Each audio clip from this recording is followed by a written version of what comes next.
కూడా కోరుకోవాల్సిన పరిస్థితి. నిజంగా ఈ ఉన్మత్తుడికి ఎంత అదృష్టం అంటే, జగన్మోహన్ రెడ్డి గారు ముఖ్యమంత్రిగా ఉన్నప్పుడు 25 కోట్లు ఇస్తే నేను దూకేస్తా అని చెప్పాడు. అది వెంకటేష్ సినిమాలో బొడ్డోడు మధ్య మాట్లాడాడు కింద డేట్ సంక్రాంతికి వచ్చినప్పుడు. అదే మోడల్లో 25 ఇస్తే నేను దూకేస్తా అని చెప్పాడు. కానీ ఇక్కడేమో జగన్మోహన్ రెడ్డి గారు 25 ఇస్తాకు ఒప్పుకోలే.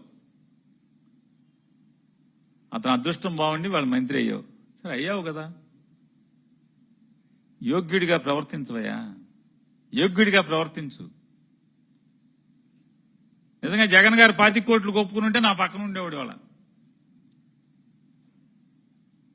సరే మంత్రి యోగం పట్టింది, దేవుడు రాసి ఉంచాడు, జగన్మోహన్ రెడ్డి గారు ఆ 25 కోట్లకు ఒప్పుకోలేదు.